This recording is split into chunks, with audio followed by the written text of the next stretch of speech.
E aí galera, beleza? Tudo bem? Como é que vocês estão? Eu espero que todos vocês estejam bem. Opa, peraí, deixa eu ver o flash.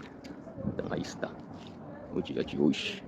Bom galera, então, como eu posso dizer assim, recentemente, né, como é mesmo o nome, o canal, esse canal inteligentista, né, mas eu acho que muita gente falou sobre esse a respeito, né, eles falaram muito sobre a questão do homem pra lua, né, ou se o homem não foi pra lua, né, inclusive há uns dias atrás, primeiro eu fiz uma live, né, falando porque eu não acredito que a Terra seja plana, né, e, bom, fiz uma live, acho que eu também fiz um vídeo, né? Só que obviamente que na live é melhor, né? Em muitos dos casos, porque tem um compartilhamento de tela, e aí vocês conseguem ver aqui o que eu tô falando. Ah, inclusive eu pretendo fazer, né, algumas imagens que eu já fiz do Estúdio Grib, né? Alguma coisa assim, aí eu mostro pra vocês, né? Eu pretendo fazer, né? Eu só não vou prometer, né?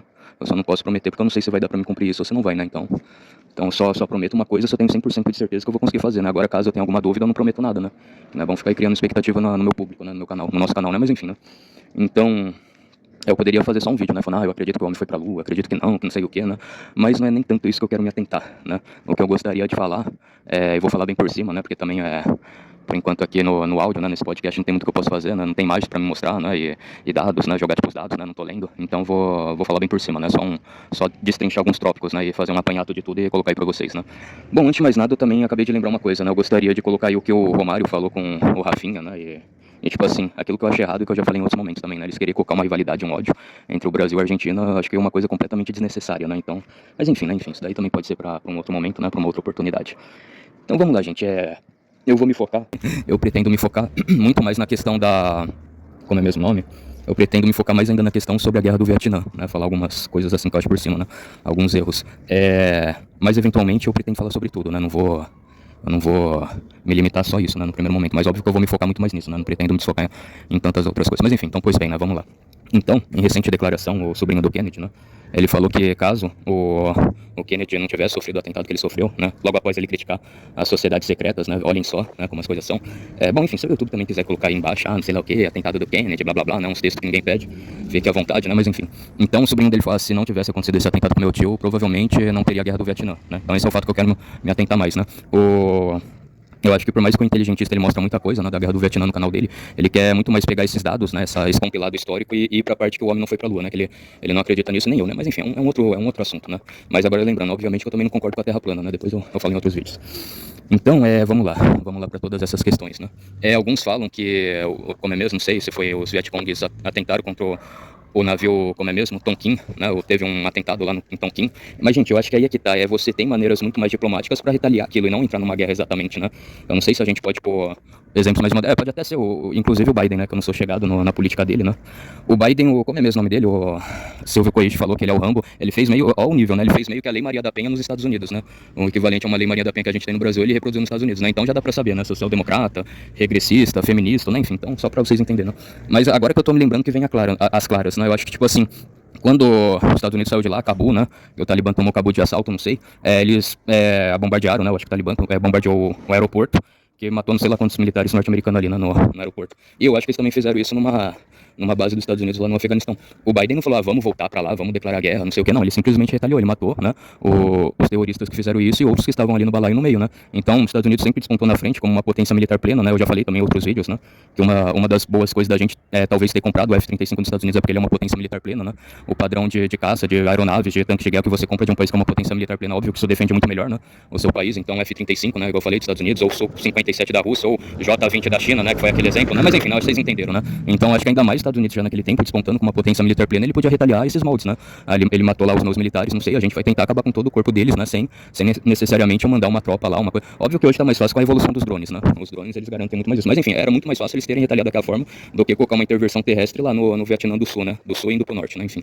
Então, gente, eu particularmente, eu acho que essa questão de Tonkin não cola muito bem, né. A gente pode considerar coisas positivas, como o Vietnã do Sul, os comunistas estão aqui metendo terror, tomando todo o nosso país, tem como você nos ajudar? E beleza, os Estados Unidos fala, beleza, eu vou mandar aí algumas tropas de manutenção da paz, né, da manutenção da paz, da permanência da paz, e é isso, né, a gente tá aqui, né, passou a fronteira, vamos dizer assim, meio que uma fronteira que eles têm a gente, se eles invadir vocês, tentar atacar vocês, a gente vai defender vocês, né, vocês se escondem nesse buraco aqui, né, e a gente vai pra cima com tudo deles, né, então beleza, né, seria muito melhor os Estados Unidos enviar tropas de manutenção da paz, ali vamos dizer assim, o pêndulo de Pujan, né, de Bujan, sei lá, do norte pro sul, né, vamos dizer assim, a linha de Pujan, né, do norte e do sul lá do Vietnã, e respeitar as coisas, do que realmente ele tá do lado lá do sul e falar, não, vamos reconquistar cidades, vamos fazer isso de maneira indiscriminada, né, isso daí acaba sendo ruim, né, você joga muito muito a sua energia, você joga muito a sua força, muito o seu capital humano e seu capital militar pra uma coisa que talvez não ia dar muito certo, né? Então acho que se eles permanecessem ali no sul, né, não sei se aconteceu a mesma coisa que aconteceu na Coreia do Norte, né, separar o sul do norte, né? Mas em tese, aquela parte lá da Indochina, ela não ia ser completamente comunistada como ela foi, né? Depois que os Estados Unidos tiraram as tropas deles lá, que o norte conseguiu retomar o sul, né? Então foi uma estratégia muito mal pensada dos Estados Unidos, né? Seria muito mais barato as tropas de manutenção de paz aos moldes que eles fizeram na Coreia do Sul, né? Que até hoje, né? É assim, né? Em tese, nenhum dos dois lados ganharam a guerra, né? Eles estão em armistício, né? Então seria bem melhor. Aquela parte lá do sul não ia ser contaminada de novo com o comunismo, né? E aí, de novo, né? O norte ele não cumpriu a palavra, né? Falando, não, a gente não vai atacar o sul. Só foi os Estados Unidos virar as costas que, de novo, eles foram lá invadir o sul e fizeram a arruaça, né? Então é muito complicado isso daí, né? Muito complicado e muito triste, né? Agora vamos lá, gente, falando assim só por cima, né, eu acho que poucos sabem, né, mas o Brasil, ele também foi convidado pelos Estados Unidos, né, a enviar as tropas para o norte, né, o presidente na época era o Castelo Branco, né, os Estados Unidos queria fazer isso aos moldes que a Força Expedicionária Brasileira, né, os pracinhas fizeram durante a Segunda Guerra Mundial, só que aí o Castelo Branco se recusou a isso, né, a gente não tava com equipamento, a gente ia literalmente pro outro lado do mundo pra uma coisa que não ia beneficiar o Brasil em nada, né, então simplesmente o Brasil falou, não, obrigado aí pela proposta, não sei o que, valeu, mas a gente tá fora, né. Então acho que isso daí poucos sabem, né? Eu vou deixar aí tudo na descrição também, né? Agora o que muitos esquecem de falar é que não necessariamente os Estados Unidos ele perdeu no sentido militar, mas os Estados Unidos ele perdeu no sentido político, né? Porque ele não conseguiu fazer com que o Sul ainda ficasse, vamos dizer assim, capitalista, entre aspas, né? Capitalista, conservador, né? Liberal, não sei, né? Então eles perderam politicamente. Agora militarmente não teve nenhuma grande cidade que os Vietcongs tomaram dos norte-americanos, né? E também, se eu não estou enganado, vamos dizer assim, eu acho que morreu, sei lá, uns 400 mil, né? Do lado dos Estados Unidos, seus aliados, mas do lado do Vietnã do Norte morreu cerca de 1,5 milhão de pessoas, gente, muito triste, né? Muito triste, um valor muito discrepante, né? Então acho que é isso que não é muitas pessoas que colocam, né? Mas obviamente que ele saiu de lá politicamente desmoralizado e politicamente fraco, né? Ele não conseguiu nada ali, né? Ele não conseguiu acabar com a ameaça comunista no sul, né? Ele não conseguiu unificar, vamos dizer assim, unificar o Vietnã inteiro ao ponto deles deixarem de ser comunistas, né? Ao ponto deles terem outro sistema governamental, né? Então foi esse fato que aconteceu. Agora, gente, só puxando para um outro lado, né? E daqui a pouco eu também volto na questão aí da guerra, né? A grande questão também é que o Kennedy, quando ele ia abandonar o programa espacial, né, falando que os Estados Unidos não necessariamente precisava pisar na Lua, não sei o quê, isso daí é pra vocês entenderem mais ou menos as coisas, né? Ele falou que ele ia fazer uma parceria juntamente com a União Soviética para que os Estados Unidos e a União Soviética conseguissem dominar o espaço sideral, né, onde tem sei lá, a Lua, a órbita, né, os planetas, como já falei, as estrelas, né? Mas, sei lá, né, aí de novo vamos falar, o peso da sociedade secreta, da mão da sociedade secreta, Illuminati, globalista, né? Fizeram com que acabasse essa parceria, né? Isso daí eu acho muito ruim, né? Eu particularmente acho isso muito ruim. Porque vamos colocar outro exemplo, né? Eu também vou escrever aí abaixo. Quando no Brasil teve a extração do pau-brasil, essa árvore nossa, né, que a tinta saía, a tinta vermelha e tingia tecidos, né, de certo modo o Brasil, né, o nosso país acabou acabando com o monopólio de tecido vermelho, que se não estou enganado, acho que a Índia fazia, né, o Brasil e a Índia conseguiam atingir bem os tecidos vermelhos, né, tecidos vermelhos aí de vários tipos, de vários aspectos, de vários formatos, de vários determinados tempos, né, de vários anos, não sei, né. E aí, vamos dizer assim, né, não sei se se estendeu mais ou menos até o tempo aí de 1822, quando foi a proclamação da nossa independência, né, mas enfim. Se bem que também, né, a Índia eu acho que demorou um certo tempo também para conseguir a independência dela. Acho que, se eu não estou enganado, acho que ela conseguiu só depois da Segunda Guerra Mundial, né. A independência da Índia acho que foi em 1948 por aí, né, mas enfim, né. Ainda assim, vamos supor, né, que só o Brasil e a Índia dominassem o monopólio de fazer tecido vermelho. Daí, tipo assim, gente, vocês acham que seria interessante a gente instigar um ódio pela Índia, pelos indianos? Falar, não, que não sei o que, eles são lixo, eles são cachorro, eles são porco, não sei o que, não, né. Eu, sinceramente, eu acho que não. Acho que o que seria interessante é o Brasil e a Índia se juntarem, né, e formar laços e trocar experiência aí, né, um intercâmbio de ideias, de informações, de coisa, acabar beneficiando tanto a indústria brasileira quanto a indústria indiana, né? Isso que eu penso mais ou menos. Hoje, com a tecnologia, né, que a gente tem, a gente pode falar, não sei, né?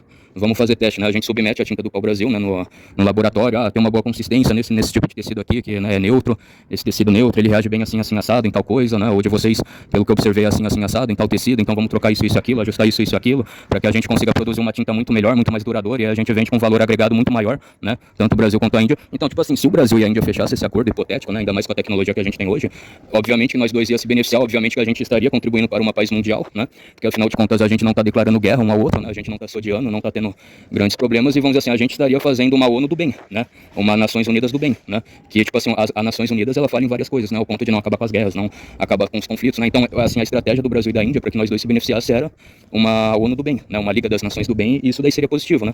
E Brasil e a Índia são países completamente diferentes, né? A gente é cristão, a gente tem outra composição étnica, né? Religiosa, não sei, eles é outra religião. Eu posso discordar imensamente esse sistema de casta que eles têm, né? Eu acho que isso é ruim, porque perante Deus todo ser humano tem sua dignidade e o seu valor, né? Obviamente que se ele andar na justiça, né? Se a alma dele for tratada, né? Ele não fazer o mal, não cometer o mal, né? Então acho que tem essa questão. Enfim, também não acho legal nadar lá no rio poluído, né? Ou dar mingau pro rato comer e depois comer, enfim, né? Pra criança isso eu posso discutir, mas tecnicamente falando, né? Diplomaticamente falando, eu como brasileiro tenho meus interesses, os indianos eles têm os interesses deles, né? Então a gente unindo forças e somando forças é muito melhor, né? Isso também que também é outra coisa engraçada, né? Se bobear nesse sentido, a gente é muito mais próximo, né? Sei lá, eventualmente dos Estados Unidos e da Rússia, né? Porque a etnia do brasileiro vamos dizer assim, a ibérica ou hispânica, né? Não sei como alguns querem falar, né? A Península Ibérica, então a etnia seria o ibérico ou hispânico, né? Não sei se hispânico ficaria melhor, né? Alguns querem colocar como hispânico, então seja hispânico. Na Península Hispânica, né? Não sei. Então, hispânico. Os Estados Unidos seria anglo-saxão, né? A etnia. Os russos, eles são eslavos, né? Então, aí também tá uma outra coisa ruim, né?